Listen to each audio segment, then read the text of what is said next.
Buenos días, vamos a ir a Efesios 5, como habíamos dicho, y vamos a leer hoy, aunque vamos a considerar los versículos anteriores que leímos también el domingo pasado, vamos a empezar leyendo en el versículo 25. Maridos, amad a vuestras mujeres, así como Cristo amó a la iglesia y se entregó a sí mismo por ella, para santificarla, habiéndola purificado en el lavamiento del agua por la palabra, a fin de presentársela a sí misma una iglesia gloriosa, que no tuviese mancha, ni arruga, ni cosa semejante, sino que fuese santa y sin mancha. Así también los maridos deben amar a sus mujeres como sus mismos cuerpos. El que ama a su mujer, a sí mismo se ama, porque nadie aborreció jamás su propia carne, sino que la sustenta y la cuida, como también Cristo a la iglesia, porque somos miembros de su cuerpo, de su carne y de sus huesos. Por esto dejará el hombre a su padre y a su madre, y se unirá a su mujer, y los dos serán una sola carne. Grande es este misterio, mas yo digo esto respecto de Cristo y de la iglesia. Por lo demás, cada uno de vosotros ame también a su mujer como a sí mismo, y la mujer respete a su marido. Oremos. Nuestro Dios y Padre Celestial, llegamos delante de tu presencia habiendo leído tu palabra, Señor, y dándote gracias porque tú te has revelado a nosotros, porque nos has dejado todo lo que debemos saber para vivir como tú quieres, de acuerdo al llamamiento que tú nos has dado. Ayúdanos a entender tu palabra, Señor, ayúdanos a atesorarla en nuestro corazón, ayúdanos a vivir de acuerdo a ella, y que todo sea para la gloria de tu nombre, en el nombre de Cristo Jesús. Amén. Amén.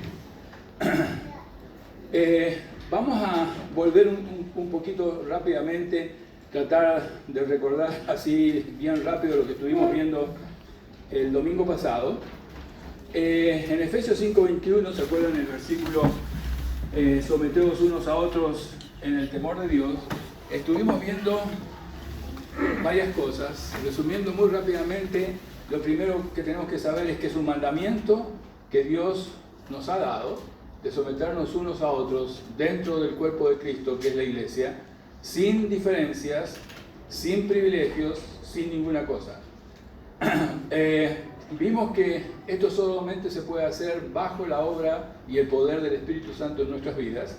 No tenemos capacidad de cumplir con ese ni con ningún otro mandamiento que Dios nos da, si no es por la obra de regeneración primero y de santificación después que el Espíritu hace en nuestras vidas. Y en tercer lugar dijimos que eso está motivado por nuestra mutua reverencia a Dios. Somos todos iguales delante de Dios, hombres y mujeres, y como consecuencia de eso nos sometemos unos a otros como Dios nos lo ha indicado. En Efesios 5:22, que es uno de los versículos urticantes, dice las casadas estén sujetas a sus propios maridos como al Señor, y dijimos varias cosas, solamente quiero recordar algunas. Primero que todo, es el modelo de Dios que implica sujeción y sumisión de las esposas a sus maridos. Es lo que Dios ha determinado, no lo que nosotros queremos hacer. Segundo, que también esta sumisión aplica a los maridos, por el versículo 21. ¿Está bien? No es que nosotros estamos libres de todo, y después de hoy van a estar más conscientes que nunca que no estamos libres de todo. ¿Está bien? Necesitamos someternos también a nuestras esposas como hermanos y hermanas en Cristo. Y en tercer lugar, que si debemos someternos unos a otros, ¿por qué no someternos dentro del vínculo del matrimonio? ¿Se dan cuenta? O sea, no es que el matrimonio es distinto, ¿está bien? Si ustedes se acuerdan, cuando empecé a hablar de esto, una de las cosas que les dije es que si uno quiere entender cómo es el matrimonio, lo primero que tenemos que entender es cómo es la vida cristiana. Y el versículo 21 habla de la vida cristiana en general, de todos. Entonces, si tenemos que someternos a todos aquellos que Dios ha salvado dentro del vínculo de la iglesia, ¿cuál es el problema de someternos dentro del matrimonio?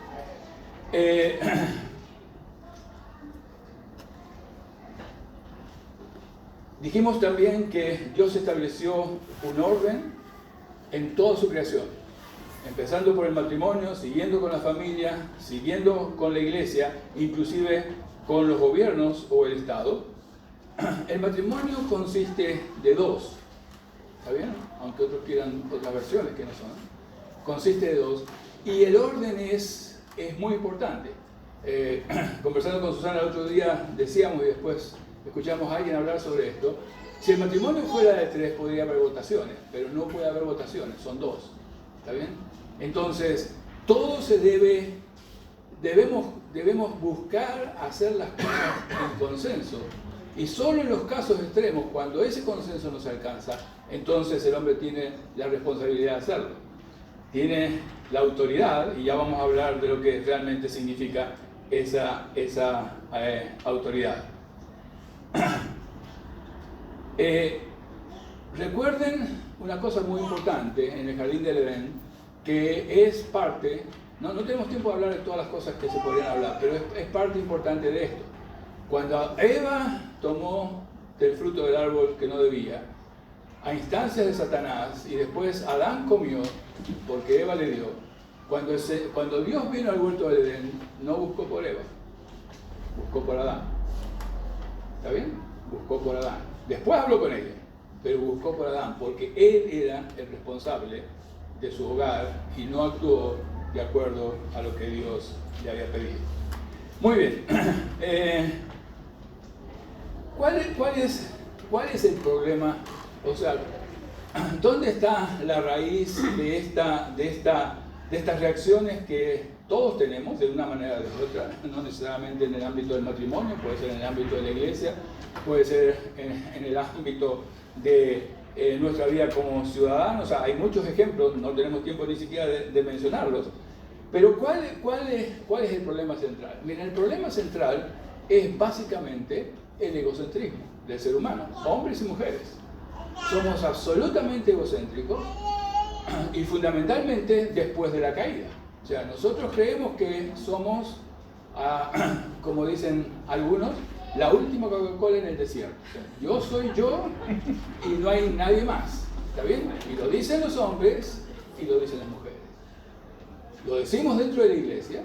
¿Está bien? Cuando los corintios armaron semejante lío por los dones, estaban haciendo uso del egocentrismo. O sea, los dones que yo tengo son mejores que los que tiene el otro. Dios los dio a los dos. ¿Y qué les tiene que decir al apóstol Pablo? Eso no es de ustedes. Y si lo recibieron, cállense. ¿Se dan cuenta? El egocentrismo es el pecado, uno de los pecados fundamentales. Y fíjense hasta qué punto uno puede mirar cosas de este tipo. Cuando Eva se enfrenta con la serpiente, las consideraciones de Eva frente a la serpiente, ustedes pueden después leerlas, yo las voy a nombrar. El árbol era bueno para comer, algo que yo deseo, que era agradable a los ojos, a mis ojos, y era codiciable para que yo alcance sabiduría. El yo está en todos los casos. ¿Se dan cuenta? Ese es el problema que enfrentamos como cristianos. Y ustedes pueden decir, bueno, pero así somos. No. Así éramos, no somos. Fíjense en 1 Corintios 5. Algo tengo más aquí. 2 Corintios, perdón. La 1 Corintios no tiene suficiente versículo. 2 Corintios 5. Un pasaje muy conocido. El versículo 15, 2 Corintios 5:15 dice: y por todos murió, para que los que viven ya no vivan para sí, sino para aquel que murió y resucitó por ellos. Lo cual dice que mientras no somos cristianos y mientras no vivimos como cristianos, vivimos para nosotros, en forma absolutamente individual. El pecado de este siglo que nos toca vivir es el individualismo llevado al extremo total. Y si ustedes quieren una receta perfecta para que el matrimonio no funcione y para que la iglesia no funcione, todo lo que tenemos que hacer es aplicar nuestro individualismo. No someternos unos a otros porque yo soy yo. Y escúchenme, no hace falta ser ni muy educado, ni muy rico, ni muy algo para ser egocéntrico. Todos somos egocéntricos. Es parte de la carga del pecado que llevamos. Entonces, mientras no entendemos cuál es la raíz de todo esto, no hay forma, no hay, si ustedes quieren, no hay escapatoria a las consecuencias de esto. Ahora, quiero hacer eso como repaso y agregando algunas ideas. Esto es tarea, no lo podemos hacer aquí, de ninguna manera, pero si ustedes leen con cuidado Efesios 5 y leen después Efesios 6 hasta el 9, yo les dije que hay 3 aplicaciones del versículo 21. La primera entre esposas y esposos, la siguiente entre hijos y padres, y la tercera entre empleados y empleadores. La Biblia habla de siervos y amos, pero en nuestra vida son eso, empleados y empleadores. Ahora, en los 3 casos, hay a alguien que se le aplica la idea de la sumisión. A las esposas en el matrimonio, a los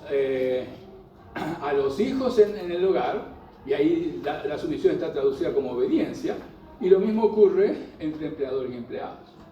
Ahora, piensen solamente en esto. De los que obedecen, tienen que obedecer. Fíjense de la otra parte. Lo que vamos a ver es lo que le dice hoy a los maridos, que son la autoridad, y voy a hablar un poquito de lo que la autoridad significa. Fíjense de lo que le dice a los padres, y fíjense de lo que les dice a los amos, o a los empleadores. Claramente hay muchas más reglamentaciones para aquellos que van a ejercer la autoridad, que para los que se someten a la autoridad. Así que si usted piensa que se sentó muy bien en el lugar de hombre, y yo soy aquí la autoridad, agárrese, porque puede ser que la silla se le empiece a mover. ¿Está bien? Es serio. Las reglamentaciones más fuertes son para aquellos que tienen que responder a Dios usando la autoridad que Dios pone en ellos. No porque sean más, no porque sean mejores, sino porque Dios estableció ese orden de acuerdo a lo que Dios quería. Así que esa es la primera idea importante que tenemos que tener. Todo el pasaje es uno, digamos, y tenemos que darnos cuenta que digamos, que la autoridad no es absoluta, ni nada que se le parezca, está completamente limitada y bien delimitada por Dios, ¿está bien? Y además de eso, por ser autoridad, tenemos que rendir cuentas. ¿Está bien? Adán fue el primero que rindió cuentas, y qué manera de rendir cuentas, ¿no? Así que eso es, cada vez que hay autoridad, hay rendición de cuentas. Por lo menos en la Biblia. O sea, yo sé que todos queremos ser autoridad y no tener que rendir cuentas a nadie. Eso no funciona. Al final, todos le vamos a rendir cuentas a Dios en sus juicios. Vamos ahora del 25 al 31 a mirar algunas cosas. La primera cosa es que el versículo 31 empieza: difícil, maridos, amad a vuestras mujeres, así como Cristo amó a la iglesia y se entregó a sí mismo por ella. Fíjense 3 cosas. Primero quiero decir lo siguiente. El versículo 25, el versículo 28 y el versículo 33 tienen exactamente el mismo mandamiento. 3 versículos, yo lo anoté por aquí en algún lugar, si lo encuentro. 3 versículos de 8. En 3 versículos de 8 está el mandamiento explícitamente dicho, con distintas connotaciones. No vamos a ver todas, pero vamos a ver algunas. Pero se dan cuenta, y si leen todos los versículos que leímos recién con cuidado, ustedes se dan cuenta que está implícito en todo el pasaje. Pero hay 3 expresiones directas: esposos, amad a vuestras esposas. Esa es la primera cosa. Perdón. Ahora, ¿qué palabras usa el apóstol Pablo? Todo el mundo aquí, casi todo el mundo, por lo menos quizás todos, saben que hay en el griego 3 palabras, hay más, pero 3 palabras básicas para hablar del amor. Una es eros, la otra es fileo y la otra es ágape. Bueno, en esos 3 versículos, la palabra que el apóstol Pablo usa es ágape. No es ni eros, ni fileo, ni ágape. Para que ustedes hagan una idea rápida de cómo son estas cosas, eros es el amor que todo lo recibe. Solamente recibe. Fileo es el amor que da y espera. Ágape es el amor que lo da todo. Ágape es el amor que Juan 3:16 dice, porque de tal manera Dios amó al mundo, y no dice que nos amó, que dio a su Hijo unigénito para que muriera por nosotros. Eso es ágape. Esa es la forma en que Dios amó al mundo y la forma en que que el Señor Jesucristo se dio a sí mismo por la iglesia y está demandado en muchos otros lugares. Si ustedes van después y buscan Juan 13, creo que es 34, donde el Señor dice, amaos los unos a los otros como yo os he amado. Allí también es ágape. Es el amor que se entrega, ¿está bien? Pero ese es el amor con que somos desafiados los esposos para amar a nuestras esposas. Y si uno se queda corto de eso, hay todavía mucho más. Fíjense, yo voy a leer unas listas, piensen rápidamente, no tenemos mucho tiempo, pero ágape es un amor aprendido. Fileo es un amor natural. ¿Está bien? Es el amor de la familia, el amor con los hijos, es un amor natural. Ágape es un amor aprendido. Ágape es volitivo, es algo que depende solamente de la voluntad. Fileo es emocional. Ágape es no discriminatorio, fileo es discriminatorio. Ágape es incondicional, fileo es condicional. Ágape nunca falla, fileo falla. Ágape es a pesar de, fileo es por algo. Yo amo por algo. Cuando uno habla de ágape, yo amo a pesar de todo lo que pasa. El Señor nos amó a pesar de que éramos pecadores, a pesar de que estábamos destituidos de la gloria de Dios, a pesar de que nuestras obras estaban contrarias a Él, a pesar de todas esas cosas, Dios nos amó. ¿Se dan cuenta? Son dos caras completamente diferentes, absolutamente diferentes, y vamos a decir algunas cosas de ellos al terminar. Si uno no se convence con lo que es ágape, está la parte segunda del versículo 25 que dice, lo leo todo: maridos, amad a vuestras mujeres, así como Cristo amó a la iglesia y se entregó a sí mismo por ella. O sea, la vara no puede estar más alta, ¿está bien? Para los hombres la vara no puede estar más alta, no hay forma de subirla, ¿está bien? La entrega del Señor Jesucristo a favor de su iglesia es la vara que Dios nos pone a los hombres para hacerlo. El modelo no es finito, digamos. El modelo no es al alcance nuestro. El modelo solamente se puede cumplir si realmente dependemos del Espíritu para hacerlo. O sea, no hay otra forma. O sea, miren, no lo intenten. O sea, y me refiero a los varones, no lo intenten porque no funciona.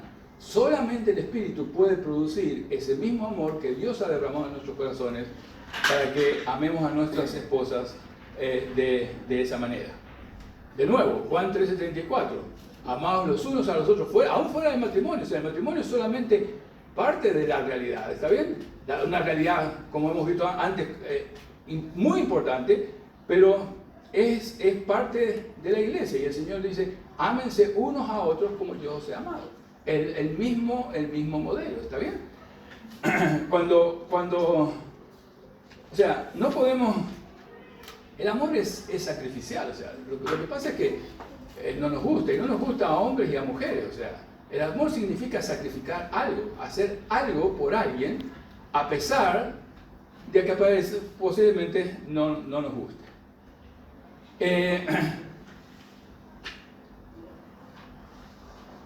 Pero si seguimos un cachito más en el versículo 28, dice, en el versículo 26, dice, y se entregó al final del versículo 25, y se entregó a sí mismo por ella para santificarlo, habiéndola purificada en el lavamiento del agua por la palabra, a fin de presentársela a sí mismo una iglesia gloriosa, que no tuviese mancha, ni arruga, ni cosa semejante, sino que fuese santa y sin mancha. Ese cuidado que el Señor tiene de la iglesia es el cuidado que nos corresponde como hombres respecto a nuestras esposas. De la misma manera que Dios cuida por su iglesia, no solamente es la parte del amor sacrificial del Señor Jesucristo en el hecho de la redención, sino su compañía a lo largo de toda la vida de la iglesia en el proceso de santificación por el Espíritu Santo. Bueno, eso también es parte de nuestra responsabilidad como, si ustedes quieren, como cabeza de la iglesia, como responsables dentro de nuestro matrimonio. El versículo 28 es el próximo versículo que contiene las mismas palabras. Así también los maridos deben amar a sus mujeres como a sus mismos cuerpos. El que ama a su mujer, a sí mismo se ama. Y lo dejamos allí. Miren, ese versículo no puede ser entendido si no es a la luz del versículo 31, donde el apóstol Pablo va a Génesis de nuevo y dice: por esto dejará el hombre a su padre y a su madre y se unirá a su mujer y los dos serán una sola carne. Miren, muchas veces no entendemos las implicaciones de lo que Dios dice de que somos una sola carne. O sea, el matrimonio es creación de Dios y el hecho de, aquel hecho, digamos, maravilloso cuando Dios crea a Eva del costado de Adán y él va y se la presenta y oficia de alguna manera la primer boda de la historia humana, eso sigue siendo hoy de la misma manera. Ahora, si somos una sola carne, no hay forma de actuar contra nuestras esposas que no tenga consecuencias para nosotros mismos. Desgraciadamente, muchas veces los hombres asumen su hombría en forma absolutamente equivocada. Fíjense, el versículo 18 es fuerte y hay más. Así también, el apóstol Pablo toma otro, digamos, si ustedes quieren, otro modelo u otra dirección aquí y va directamente a la parte corporal. Así que los maridos deben amar a sus mujeres como a sus mismos cuerpos. El que ama a su mujer, a sí mismo se ama. Así que hay muchas cosas que podemos decir de esto, ¿está bien? Pero ahí es importante que no podemos ser ambivalentes. O sea, no podemos decir que amamos a nuestras mujeres y al mismo tiempo hacer cosas contra ellas. Yo ya lo he dicho y ha habido muchas predicaciones antes de esto donde, miren, no hay lugar para ninguna cosa deshonesta delante de la palabra de Dios y los mandamientos de Dios en el matrimonio entre el hombre y la mujer, porque estamos cuidando de nuestro propio cuerpo, somos uno, Dios nos ha unido de una forma, el matrimonio es una unión divina, o sea, el matrimonio es una manifestación divina. Si ustedes acuerdan cuando hablamos antes, en algún momento, dijimos que es lo más cerca que tenemos sobre la tierra de lo que significa realmente la Trinidad. Entonces no es posible que no tratemos a nuestras mujeres, a nuestras esposas, como nos queremos tratar a sí mismos. Miren, si ustedes piensan un cachito, allí detrás de eso está exactamente la famosa regla de oro. Haz con los demás lo que quieren que hagan contigo. O sea, y no podemos atentar contra... Cada vez que hacemos algo en contra de nuestras esposas, estamos atacándonos a nosotros mismos. Miren lo que dice el versículo 29. Porque nadie aborreció jamás a su propia carne, sino que la sustenta y la cuida, así como también Cristo a la iglesia. O sea, que el sustento y el cuidado de nuestras esposas, de nuestro propio cuerpo, tiene que tener la calidez y la calidad del cuidado que Dios tiene para con la iglesia. ¿Se dan cuenta? O sea, vuelvo a decirlo, la vara no puede estar más alta. No hay nada para ir por encima de eso. Pero Dios nos hace responsables de amar a nuestras esposas como nuestros propios cuerpos.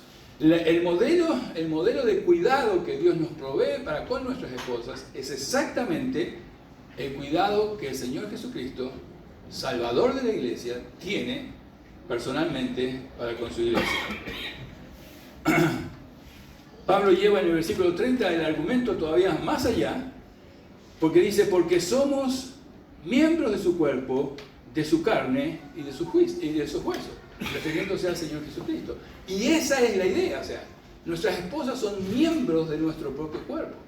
O sea que cuando en el versículo 29 dice, porque nadie aborreció jamás a su propia carne, eso es lo que llegamos haciendo. O sea, cuando aborrecemos a nuestras esposas, cuando tenemos, digamos, cosas que no corresponden con nuestras esposas, estamos atentando contra la integridad del matrimonio, porque somos una sola carne, y estamos atentando contra las instrucciones que Dios que nos pide que las cuidemos de la misma manera que el Señor Jesucristo cuida de la iglesia. Miren, esto lo quiero leer. Este pasaje no deja ninguna duda que en el matrimonio no hay lugar para ningún tipo de abuso, ni de aprovechamiento, ni ninguna actitud o comportamiento que atenta contra la dignidad con que Dios nos creó, incluyendo a la mujer. No hay lugar. De la misma manera que no debe haberlo dentro de la iglesia, pero estamos hablando del matrimonio. O sea, no hay lugar para ninguna de esas cosas. Miren, en un sentido un poco más jocoso para tratar de distender el ambiente,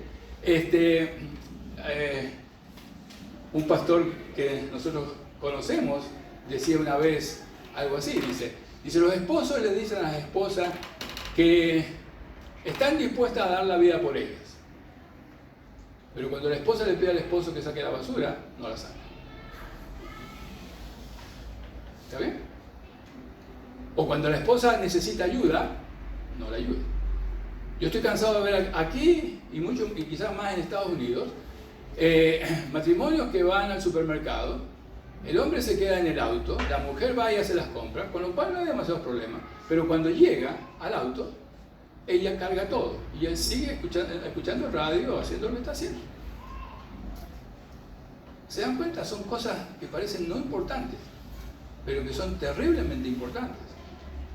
O sea, amamos a nuestras esposas como corresponde, estamos dispuestos. Yo sé que hay en la jerga, digamos, de nuestra cultura, cosas extremadamente raras. Pero no ayudar cuando tenemos los hijos, no ayudar cuando hace falta, no ayudar cuando se nos pide. Tenemos que amarlas como Cristo amó a la iglesia. Esa es exactamente la medida que Dios pone delante de nosotros. En el versículo, déjenme decir esto porque suena quizá a primera, cuando uno ve a primera vez jocoso y no lo es. Cuando nos casamos dentro del vínculo, como creyentes, ¿está bien? No nos olvidemos que nuestra esposa es hija de Dios y, como alguien dice, tenemos a Dios por padre y por suegro. ¿Está bien? Tenemos a Dios por padre y por suegro, porque ustedes pueden estar seguros que Dios va a cuidar de sus esposas cuando ustedes no lo hagan. ¿Se dan cuenta? O sea, fíjense cuán íntima es la relación, ¿no? O sea, estamos compartiendo la vida como esposo y esposa de dos personas que son hijos de Dios. Naturalmente, si no vivimos cada uno de nosotros la vida cristiana en su plenitud, no va a funcionar. O sea, el éxito del matrimonio está en que cada uno viva la vida cristiana en plenitud, con la plenitud del Espíritu Santo obrando en nosotros.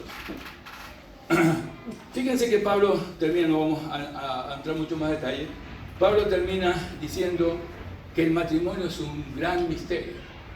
O sea, ¿qué quiere decir eso? Quiere decir que aún a pesar de lo que Dios ha revelado respecto del matrimonio, la culminación de su creación después de haber creado al hombre y a la mujer, cuando llega al matrimonio, digamos, es un gran misterio. Y es natural que sea un gran misterio, porque Dios puso su imagen y su semejanza en la creación del hombre y la mujer para que cumplieran la obra que Dios les había encomendado y para que pudieran fructificar y llenar la tierra. Déjenme ahora ir a un terreno un poco más práctico.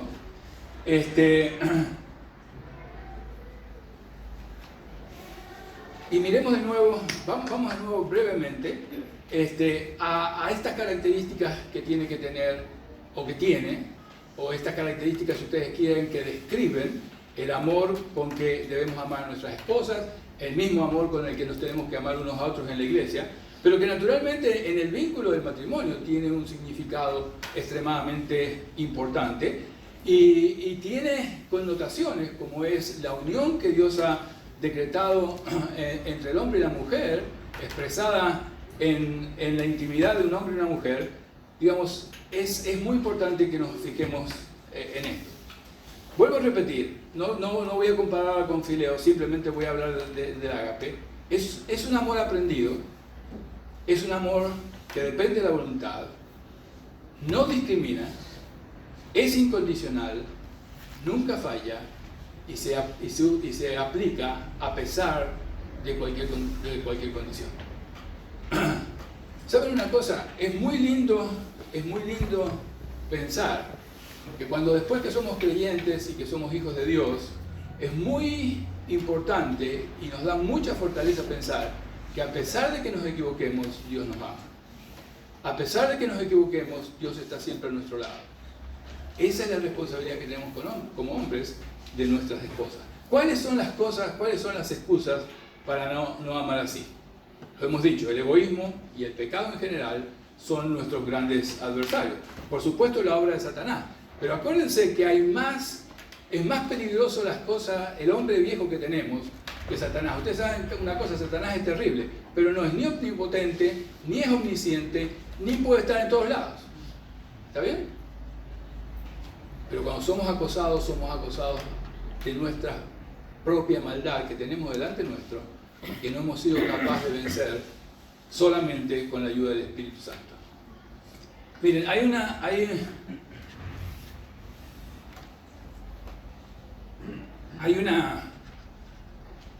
durante la Segunda Guerra Mundial, cuando estaba toda la guerra en pleno entre los aliados, fundamentalmente Inglaterra, que estaba, digamos, bajo el fuego de los alemanes, C.S. Lewis, un famoso filósofo cristiano, quizá una de las mentes más privilegiadas del siglo pasado, en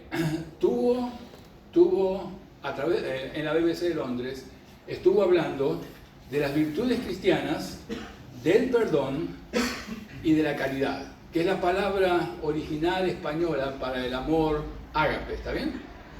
Aquellos que hayan leído la versión antes de la 60 se deben acordar que la caridad aparecía en muchos lugares.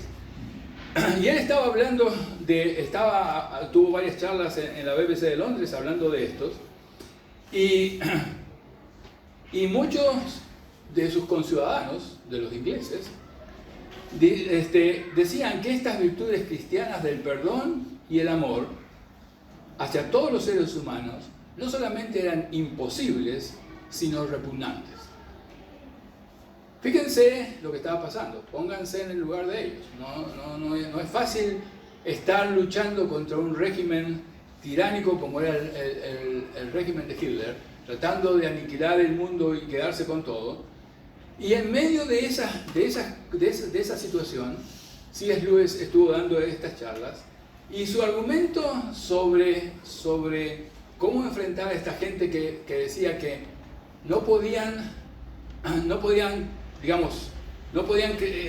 creer que se pudiera amar y se pudiera perdonar bajo semejantes circunstancias, cosas que parecían imposibles y repugnantes de acuerdo a lo que ellos decían. Él dice lo siguiente: fue que a pesar de los sentimientos de indiferencia y enfrentamiento, nuestro corazón puede cambiar con el tiempo a través de nuestras acciones. Voy a leer 2 o 3 párrafos de lo que C.S. Lewis decía en esa oportunidad.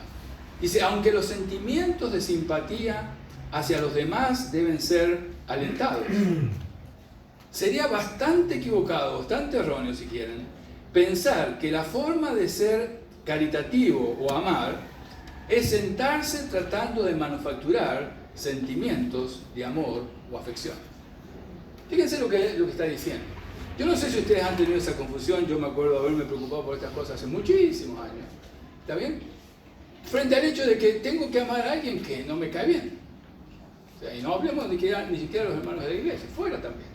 O sea, alguna vez la liamos con los mismos hermanos de la iglesia y algunas veces dentro del matrimonio. ¿Está bien? O sea, ¿cuál es el problema? El problema es que no podemos decir, sí, tengo que amar a mi esposa o tengo que amar a mis hermanos. Estoy hablando del amor un poco más en general.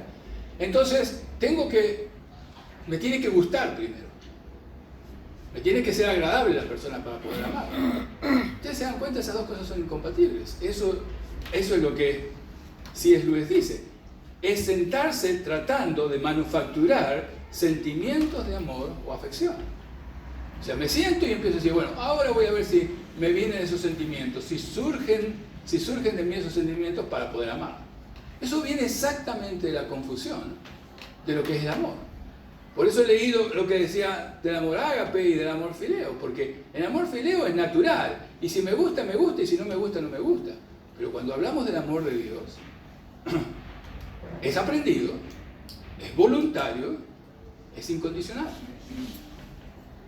Amamos porque Dios nos manda que amemos, y es un acto de la voluntad. Después dice, no malgaste su tiempo tratando de entender si usted ama a su prójimo. Actúe como si lo amara. No puedo decir, eso suena a hipócrita. No suena hipócrita. Dice después, tan pronto como hacemos esto, encontramos un gran secreto. Amar es la acción de la voluntad. Y podemos amar desprovistos de los sentimientos que nosotros confundimos con lo que es el amor. ¿Se dan cuenta? El amor no es sentimientos. Por supuesto que los sentimientos juegan un papel, y ya vamos a decir algo al terminar de esto, importante en el matrimonio, sin ninguna duda. O sea, no se case con alguien que no solamente lo ama, sino que comparte los valores de la vida y los principios y los objetivos de la vida. Pero el amor es acción. ¿Hay una medida acá a mitad de cuadra? ¿Se da de la ayuda? Sí. Por favor, la disculpe. Discúlpeme, no le quise... Está bien, no hay problema. Fíjense, es descubrir el secreto, lo que C.S. Lewis dice, de lo que es el amor. El amor es fundamentalmente acción. ¿Está bien? Y uno puede decir, bueno, ¿eso qué significa? ¿Me voy a quedar? Cuando usted actúa, estas son palabras de él, cuando usted actúa como si amara a su prójimo, empieza a amarle. Cuando usted actúa como si amara a su prójimo, empieza a amarle. Las acciones que estoy haciendo me están llevando a amarle, al menos con el amor ágape. El hombre mundano trata a cierta gente con amabilidad porque les simpatizan o les caen bien. El cristiano intenta tratar a todo el mundo con amabilidad y se encuentra a sí mismo amando a más y más gente con el tiempo, incluyendo a gente que nunca hubiera imaginado en principio que podía amar. ¿Se dan cuenta? O sea, miren, este principio funciona exactamente igual en el otro sentido. Cuando empezamos a aborrecer a alguien o cuando empezamos a enojarnos con alguien y después de enojarnos decimos, no, pero que además no se lo merece y además con todo lo que me ha hecho, nos alejamos cada día más por el camino del odio. Cuando nuestras acciones de amor, cuando nuestras acciones de considerar a la otra persona empiezan a ejecutarse, el amor empieza a crecer, el amor empieza a desarrollarse. Es aprendido, es voluntario, no discrimina, es incondicional. Ese es el amor con el que Dios nos amó, no el amor de los sentimientos. Ahora ustedes pueden decir, bueno, en esta batalla hemos perdido los sentimientos. De ninguna manera. De ninguna manera. Miren, las acciones de amor, me estoy adelantando, pero las acciones de amor pueden llevar consistentemente a los sentimientos de amor. Las acciones de amor pueden llevar consistentemente hacia los sentimientos de amor. Miren, Tim Keller cuenta su experiencia en su primer pastorado, en la primera iglesia que él fue pastor. Él es uno de los pastores más reconocidos hoy en el mundo entero. Cuenta su experiencia en su primera iglesia en Virginia, cuando era muy joven, y cuenta justamente esta agonía de realmente entender qué era lo que era amar. Y él decía, hay mucha gente en la iglesia que yo la veo, pero yo no tengo esa afección sentimental hacia ellos como yo quisiera tenerla. Y luchó con eso por mucho tiempo, y un día él cuenta, dice, yo me di cuenta que yo no debía necesariamente sentir sentimientos de algún tipo especial por ellos. Dice, yo me di cuenta que cuando ellos me necesitaban, yo estaba con ellos. Cuando estaban en el hospital, iba y hablaba con ellos. Cuando un hijo se había ido de su casa, iba a consolar a los padres y a buscarlos con ellos. Todas esas acciones de amor me hicieron entender que yo estaba amando como Dios quería que yo amara. Miren, no todos los hombres, no todas las personas en una misma iglesia tenemos los mismos objetivos de vida. Claro, cuando eso funciona, se desarrolla una unidad, un compromiso mucho más grande, pero lo que Dios nos manda a hacer es amarnos unos a otros. Es realmente hacer las obras de amor, y esas obras de amor van creciendo. Él dice en otro pasaje, hablando de esto, cuenta la experiencia de que tenían él y su esposa, que estaban en el ministerio, tenían un día libre, y él sintió que había una pareja en la iglesia que necesitaba de ellos, con muchos problemas, con muchas dificultades. Y entonces él le dijo a su esposa, ¿por qué no o los invitamos o vamos a visitarlos? Porque ellos nos necesitan. La primera reacción de su esposa fue justamente hoy, que era el día libre que ellos tenían. Y finalmente fueron. ¿Y saben una cosa? Fueron y los visitaron otra vez.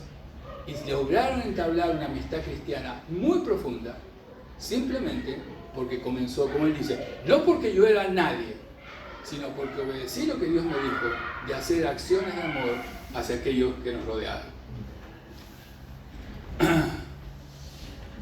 Él dice textualmente, yo estaba amándolos aún cuando no sentía amor por ellos. Y el resultado fue de a poco a poco, pero con seguridad, que mis emociones emparejaron con mi comportamiento. Mis emociones emparejaron con mi comportamiento. ¿Saben una cosa? Ese es el amor del matrimonio. El amor del matrimonio es la simbiosis, la unión de estas dos cosas. Amo y por lo tanto hago acciones en beneficio de mi pareja, y al mismo tiempo mis sentimientos me llevan a hacer esas acciones. Y esa es la forma como crece dentro del matrimonio realmente lo que Dios formó en el jardín del Edén. Pero amar es un verbo volitivo, ¿está bien? Es algo que hacemos a propósito, es algo que aprendemos a hacer, es algo que es incondicional, es algo que nunca falla, es algo que lo hacemos a pesar de las condiciones que nos rodean. ¿Se dan cuenta? Hay que dejar de depender exclusivamente de los sentimientos. Los sentimientos son fundamentales, ¿está bien? Son fundamentales. Pero la verdad de la palabra está en el amor, que es el amor, el amor que lo sacrifica todo, como el Señor Jesucristo hizo por su iglesia. Ese es el modelo infinito que no podemos llegar, pero que podemos imitar por la obra del Espíritu Santo en nuestra vida.